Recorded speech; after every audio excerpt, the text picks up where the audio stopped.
Hey, what is going on everybody, and welcome to Fantasia. For today, we're going to be jumping into another session of Epic 7. Now today, got the Epic 7 World Championships 2023 Finals for you guys. This is the Winners Finals, so Poopest and Marguerite facing off against each other. Poopest representing the global server on the left side, and Marguerite representing the Japan server on the right. Whoever wins this match is going to be moving on to the grand finals, and the loser gets knocked down to the loser's bracket, where they have to claw their way back up after facing Winter Wish.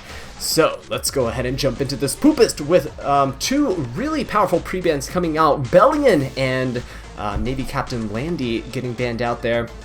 See, very standard ban from Marguerite, got the Lua and the Aeola, locking them out, seeing no play. Spectre Tenebria, the first pick from Poopest, very strong when Landy and Bellion are both banned out. And we see Marguerite following up with a C. Lilius and an Aiden. Aiden's a little bit questionable into the Spectre Tenebria, because she doesn't really have reach, except for when she counterattacks.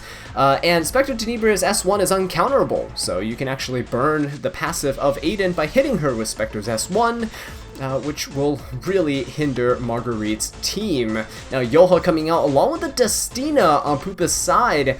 Yoha is actually really strong into the Aiden, and Destina provides the team a lot of sustain and utility, although she isn't seen as much as she was earlier on in the RTA season, mostly because the fact that we have so many aggressive team comps coming out, and Destina can fall pretty quickly to some of those, especially if they have focus fire.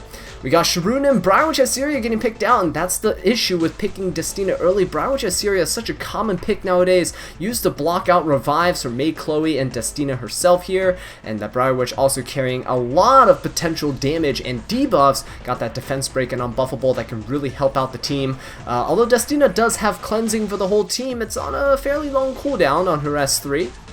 And her S2 is only a single target heal and cleanse, so Briarwitch can inflict a bunch of damage. Plus, her S3 hits like a truck and could wipe out that Spectre Tenebria, so gotta watch out for that. Para getting picked up on Poopest's side. It's a very questionable play here, because Para's S2 can hit the Aiden, and then Aiden will be able to counter. If that counter attack actually hits the Spectre Tenebria, and then Briarwitch follows up with an AoE, it could be over really quickly, because Spectre is the only DPS here.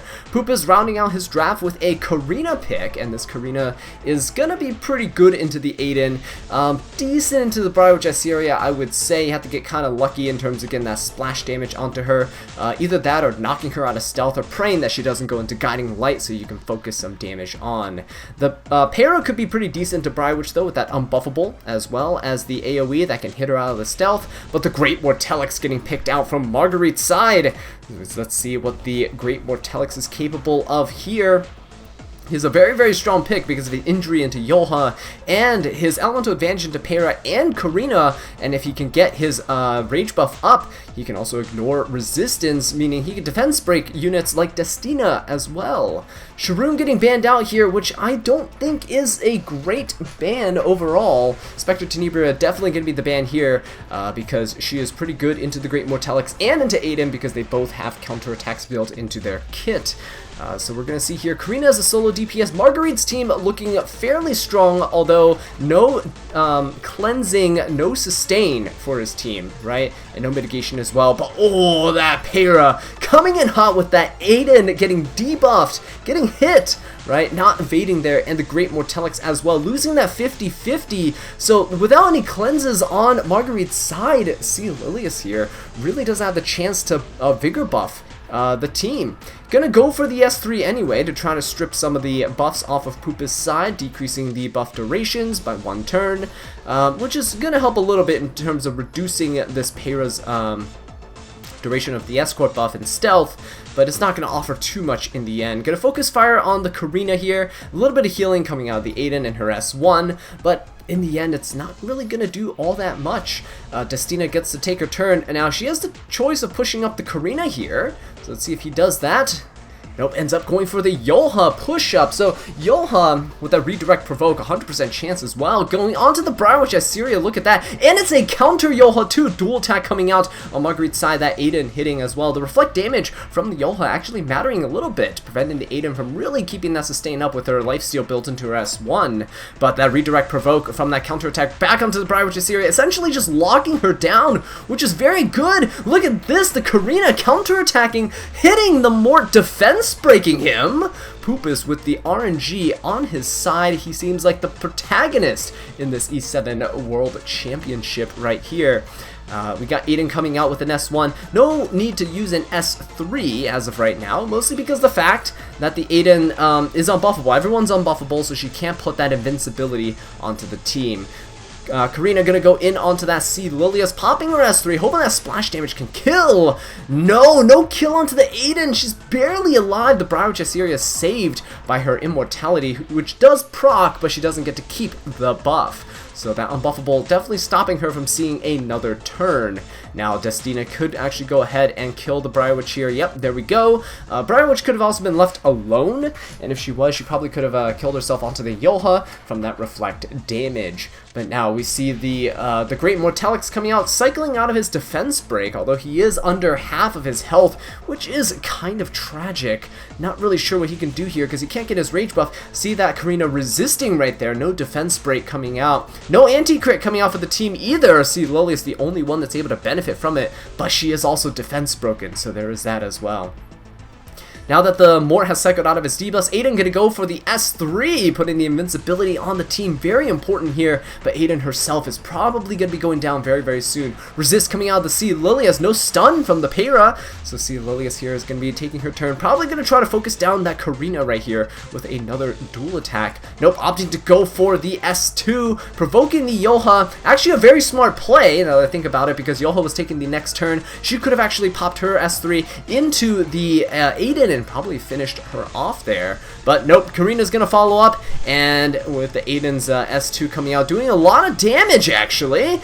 She is gonna go down to that Rocket Punch Gauntlet, and there we go, Karina gonna be coming in yet again. She got that CR push, got the defense break onto that C. Lilius, and we might gonna see a S2 coming out. Yep, there we go. Para gonna go ahead and try and debuff, hitting the Mortalix yet again. Unbuffable being stacked up onto him. There's no way that he can really get out of this alive. I don't think Marguerite's got this. Destina still hasn't popped her S3. She has a full heal in her kit, and she's probably not going to use it here. Probably just an S2 on the Karina would be enough. Just turn cycle her, keep her alive. The Great Mortalix here won't be able to kill, especially with how tanky Poopest team is. Alright, see Lily is coming in with the S3. There's the unbuffable on the whole team, but hey, he's trying to use it to strip some of the buff durations on Poopest team's side. So we're going to see, yeah, the Great Mortalix is the only one that can dual attack with the C. Lilius. While it might be good, again, he doesn't have his rage buff, so when he pops his S3, he's not really going to get anything from it. No speed buff either, which really sucks. No anti-crit from his S1s when he does get to proc. So Mort's entire kit essentially nullified by this one Para pick, which I honestly thought was going to be a really weak pick on Poopest's side. But hey, he's showing me that Para has more utility than I think. Karina gonna go ahead and pop that C. Lilius. Down she goes, and it's just the Great Mortalix left. He is immune to stun, and Para did actually hit him there, so would have been able to stun him if he wasn't immune. Yoha coming in with the S3. I think this is pretty much over now. The Great Mortalix gonna be falling, and the first round going to Poopest. Marguerite really needs to go ahead and rethink his strategy on how to approach Poopest's team. So here we go. Round number 2 in this best of 5 here. We're going to see Marguerite starting off with a C. Lilius pick, and Poopest gets to go here with a follow-up. C. Lilius seems to be the popular first pick, even though Landy was released, mostly because of the fact that Landy is banned in this current match. We see that usually if Landy is not pre-banned, she is around for the entire match, every single round, right? She bounces back and forth between two players because they can't afford to ban her in the post-ban phase, mostly because the fact that you have to pretty much ban the 4th or 5th pick unit, and so I'm not a huge fan of this ban system for this World Championships. Last year was way better, and you could see players really digging deep, scraping the bottom of the barrel, coming out with really weird units and builds to kind of counteract that pre-ban system that they had, right? With the stacking pre-bans at the start of the match, you could choose who else you wanted to pre-ban. It was really, really nice in terms of promoting diversity and just watching the players adapt to very difficult situations, which is why this year you see a lot of the same units just getting recycled and reused over and over again. Really no way for these players to ban units that are picked early on, right? So you see over here, Marguerite's side is very, very tanky. See Lilius, Troublemaker Crozet, Karina, and Senya. Troublemaker Crozet is really good into the Zeo pick that Poopest put out, mostly because he'll be on Hilag Lance, and his passive also pushes him up if the backline unit is hit by a single target attack. So if Zeo hits the person in the back, Crozet will cut, move to the front line, push up that unit in the back line that Zeo pushed back, and then they'll be able to take the next turn, securing a pretty strong combo here. Aiden also on the side with Pera and Rowana. Rowana has 2 units that she can benefit off of, either the Zero or the Pera. Ed gonna get picked out at the end here. I think Ed has the potential to solo this if Karina gets banned out.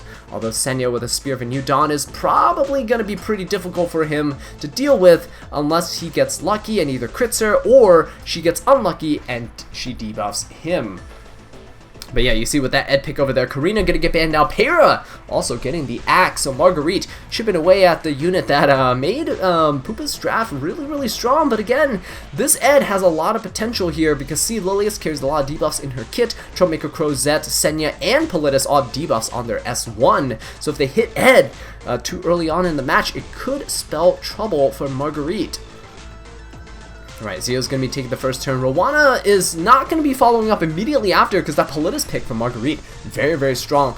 Preventing this Rowana from essentially using her passive to cut after Zeo takes his turn, right? So you see here, Rowana only halfway down the combat readiness bar, not going to be able to take the next turn. Even if she did, look at Marguerite's team. Entire team has immunity. All of these players are ready for this ML Rowana, who can be really, really crippling, especially in these cleave teams and very aggressive teams, like the one that Poopest currently has. He did shift a little bit to something a bit more passive with something like Ed, but overall his team was very aggressive with that Aiden, Pera, Zeo, and that Rowana pick, right? She's a very strong unit. I definitely underestimated her when she first got released, but man, it's an immunity check unit. If you don't have immunity, you essentially lose. But we see Marguerite here with that Politis and the whole team with immunity, looking pretty strong. He's going to go ahead and rip Politis S3 here.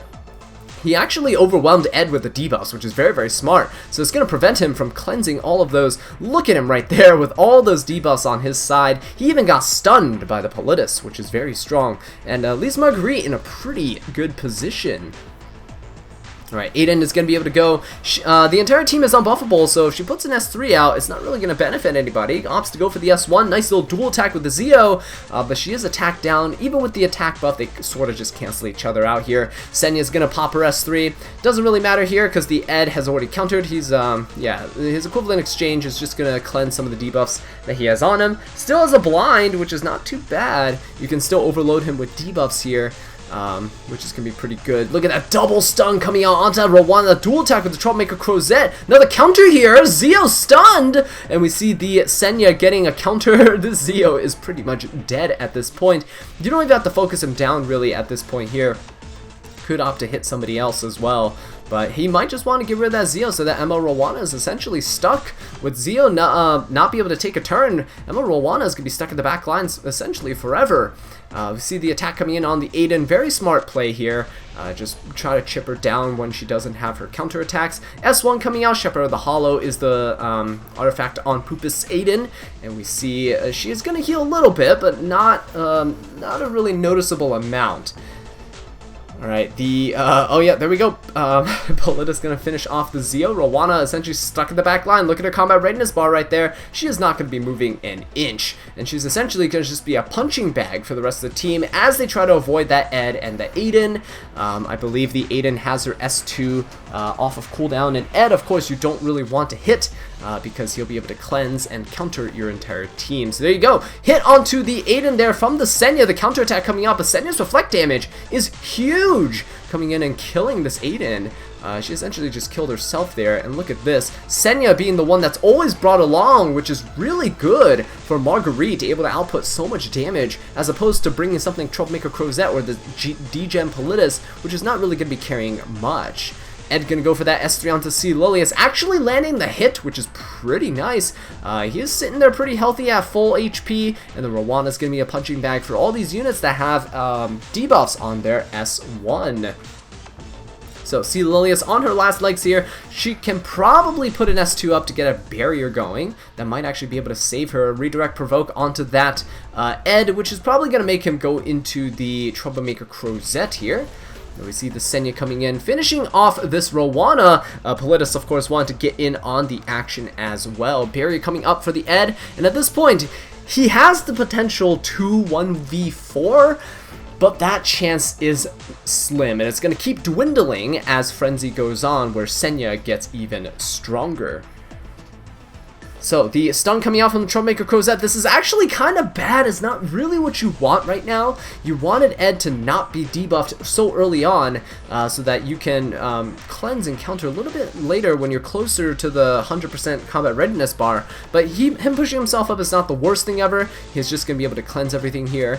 And Senya's damage is pretty noticeable, right? A quarter of Ed's health is already gone. He's already cleansed and countered. So while he'll still be able to cleanse all of these hits coming out from Marguerite's side, he won't be able to counter with his S2 anymore, so this is a really good opportunity for him to just lay in damage onto this Ed, right? You see the Soul Burn coming out on Poopest, getting that extra chip damage in, going for the S3 doesn't really matter. If he can land 2 debuffs here, it'd be really, really big, because there's a blind and an unbuffable, but nope, oh, resisted the unbuffable, and he cleanses the blind, so it's still going to be pretty significant. Look at that dual attack there. Oh, Poopest, not too happy about that. You can see his camera right there, while Marguerite sitting there very stoic with his body pillow in the background, giving him strength to continue.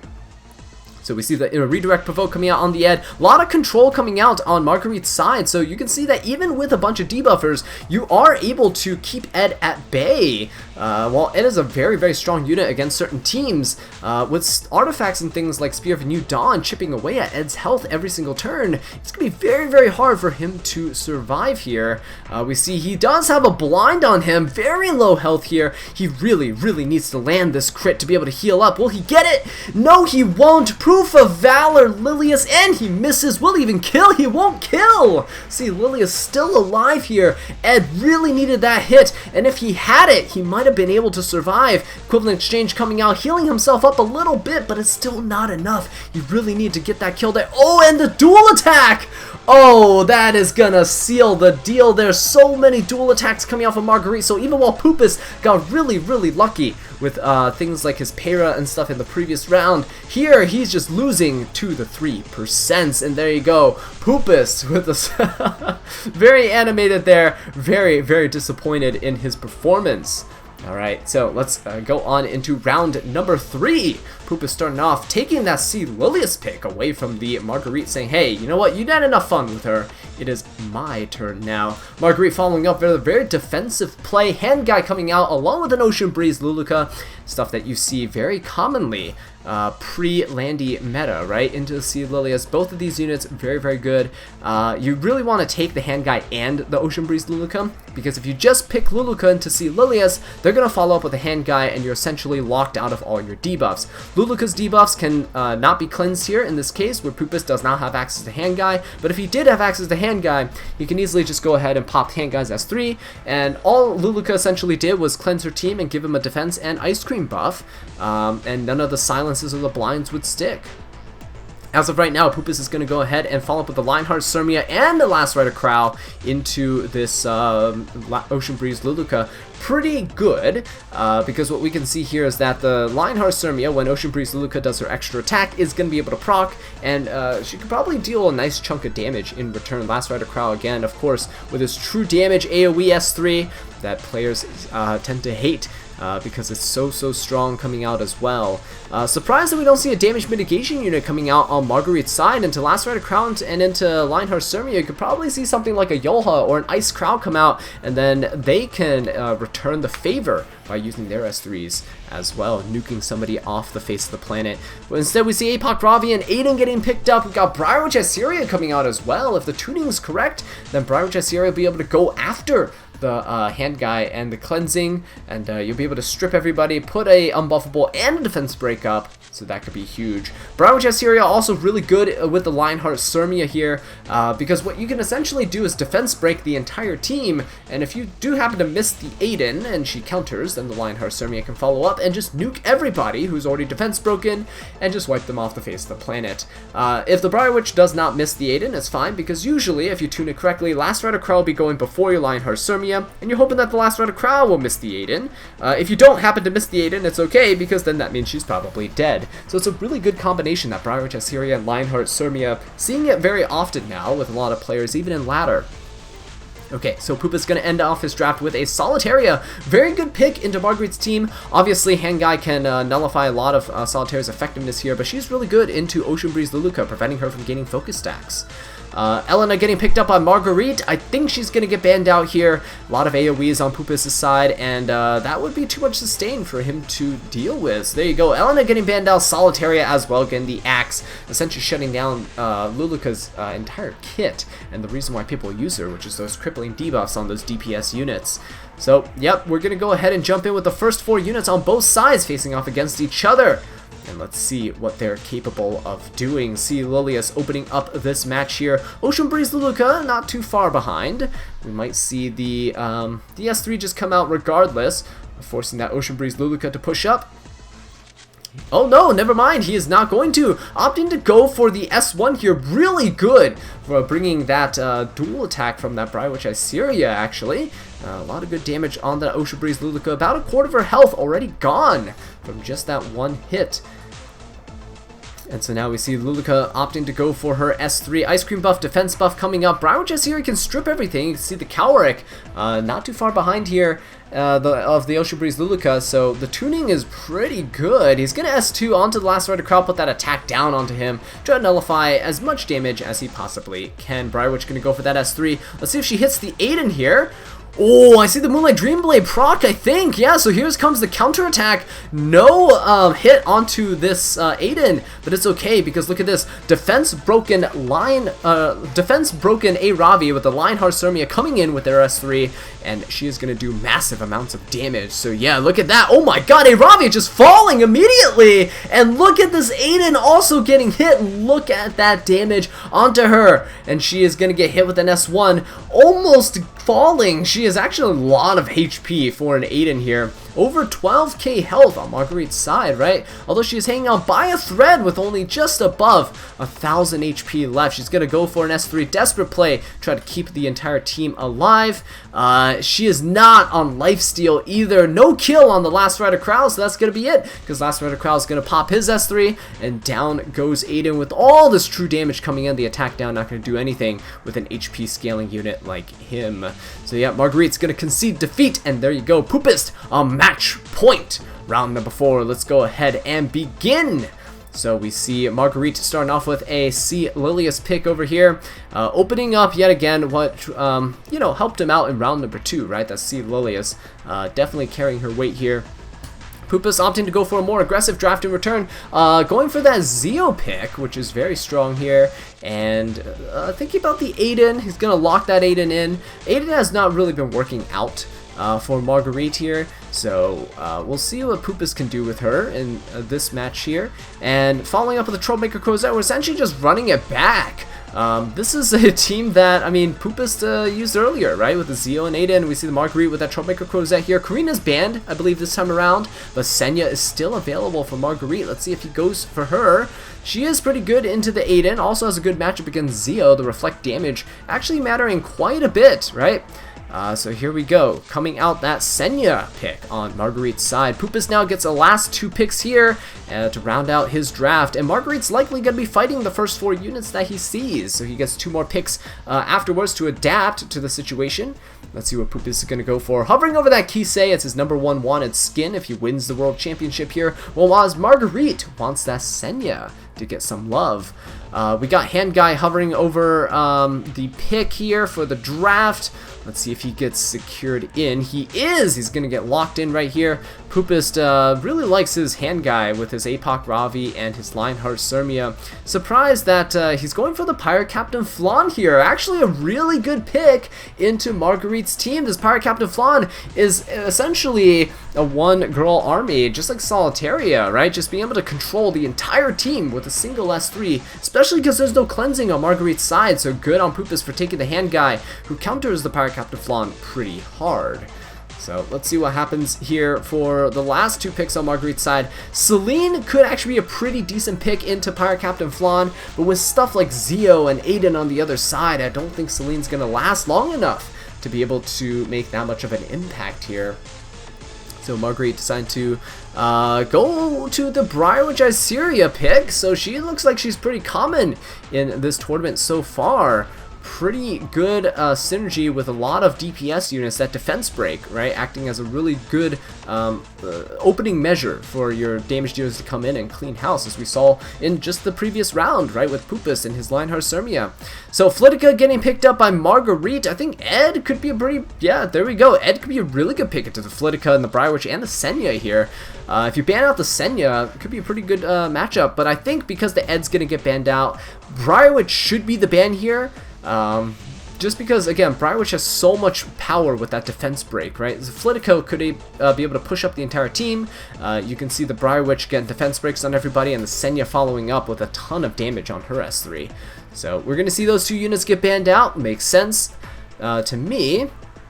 So now let's see if Pirate Captain Flan and Aiden is enough to overcome Marguerite's very defensive team.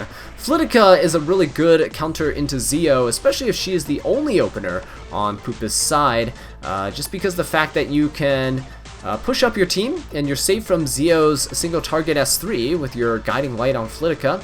So we can see here the Hand Guy actually faster than the Flitica, which is really, really weird. Didn't pick up on that earlier, actually, so it's either a really fast Hand Guy or a slower damage Flitica. S1 coming out from, Poopest. You can see his reaction right there. He messed up really, really bad. He S1 into the Sea Lily. Should have gone to a Troublemaker Crozet because he's on Hilag lands, and she should have known this from the previous rounds. You can see him looking really, really disappointed with himself there, leaning back in his chair. Yeah, he messed up because otherwise Pirate Captain Flan would be able to take the turn if he had hit the Troublemaker Crozet, but now look, she's going to get controlled by the Sea Lily, as essentially losing her first turn. Oh no, this is not good. Aiden has the attack down. Now she's going to lose her counterattack ability because Flitica is using her S2. That can't be countered. And Hand Guy is going to get reset here by the Flitica. And so Poopa is essentially left with nothing. Okay.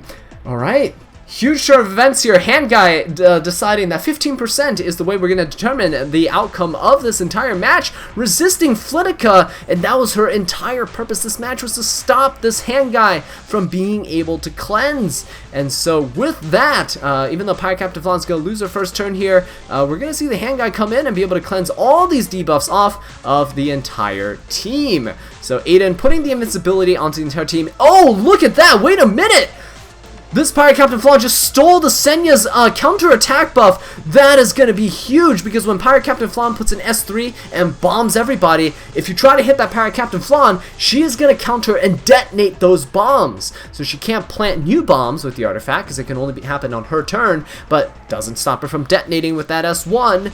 Really, really huge play here. And if you hit the Pirate Captain Flan, she counters, she has more chances to steal additional buffs from your team. So Marguerite stuck in a really difficult position, because now you can't hit this Pirate Captain Flan, and your Senya won't be doing anything. Your opponent can just take free hits onto her.